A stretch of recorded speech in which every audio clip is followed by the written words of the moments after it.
Vashti Hurt with Carolina Blitz here, reporting from Bank of America Stadium, where we just talked to players about Coach Ron Rivera's departure. The overall sentiment in the locker room was that he was a great coach, but an even better man. Some guys even said that they'd hoped that they were able to win a few more games to keep him around. But overall, they know this is a business. They have a game on Sunday, and the goal is to beat the Falcons. I think anytime you lose a coach like that, a person like that, somebody that's meant this much to the organization, it's difficult. I think guys feel bad that we couldn't get it done for him. He's always put us in position to be successful, and that's the part that's difficult is we as players, if we would have played better, I'm sure the situation would have been different. But I think the best thing about Coach is who he was as a person and what he brought to this team and this organization. And he's definitely gonna be missed. He always checked on me. Like when for example, my little brother died. He checked on me every day, every single day. He gave me enough time to kind of get my mind away from football and kind of focus on my family. And he would have gave me more than enough time. But, I declined it and I came back a little sooner than the normal guy should, But he did work with me on that, and I'm very thankful for that. And, my last encounter with Coach Rivera was this Sunday. Me and my family went to Del Frisco's, and Coach, he walked by because he was about to leave. And he came back. He walked by, he talked to my family, talked to him for a little bit.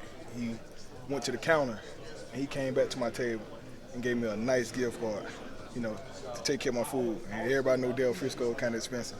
And let's just say the gift card took care of everything. We ate and drunk, and there was still something left over.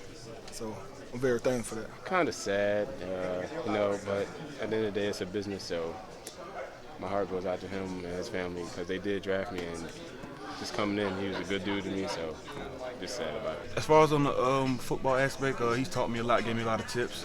Just as far as not so far as technique, but more of an IQ standpoint. And I just wish I could have got to know him a little better. It's tough. This league is a very tough league. Sometimes that happens for coaches, happens for players. Someone told me when I first came in that NFL stands for not for long, revolving door, and all I got to say is I'm so appreciative. I can speak for myself. Coach Rivera drafted me, top 10, meaning he really believed in me. He gave me a shot, and he's been nothing but a role model and a mentor to all of us. And I'm very fortunate to have played 3 years for him. I know he'll end up on his feet somewhere.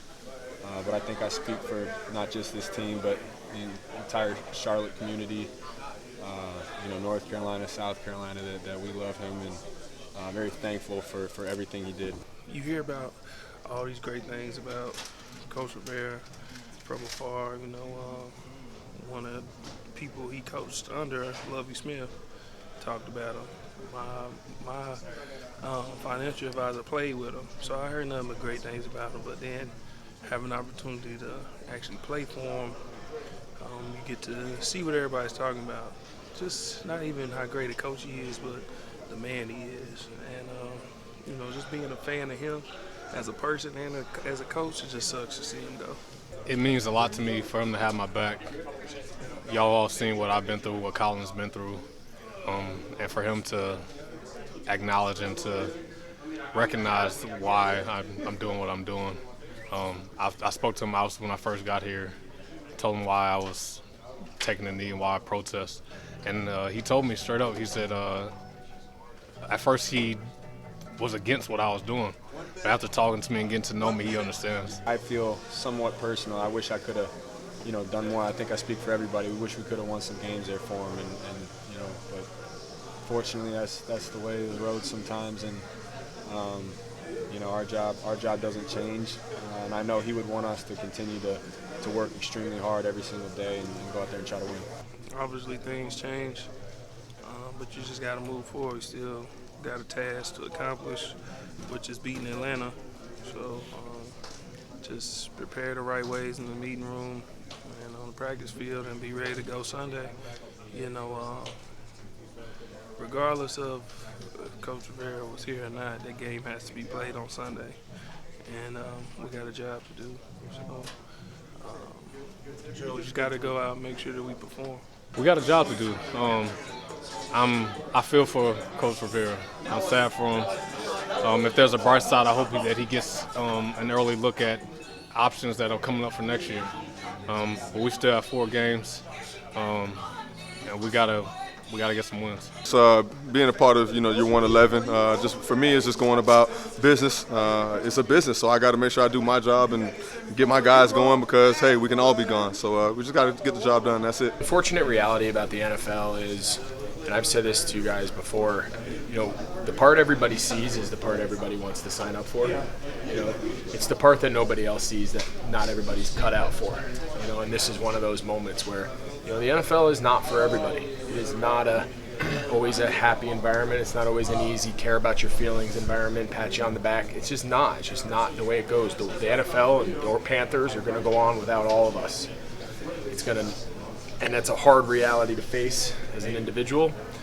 You think the world revolves around you sometimes, but it doesn't. And the NFL is the epitome of that. So we got a game to play. That ball is going to kick off at 1 o'clock. And I've said to you guys before, Atlanta doesn't care.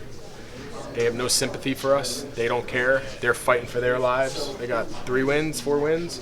They're scratching and clawing to save their souls too, So they don't have any sympathy. They don't care what we're going through. They're there preparing to beat us. They just beat us 2 weeks ago, and they're trying to do it again. And if we don't put the focus in and concentrate, you're setting yourself up for a bad situation. You don't get a day off because something like this happens. You got to go out there and understand that regardless of the situation, the team like the Falcons are preparing for you. They're preparing just like we are to go out and get a win. So the moment you step back and feel sorry for yourself, that's when you lose opportunities to get better. Make sure you're keeping it locked to Carolina Blitz for all of your Carolina Panthers sports coverage. Keep blitzing.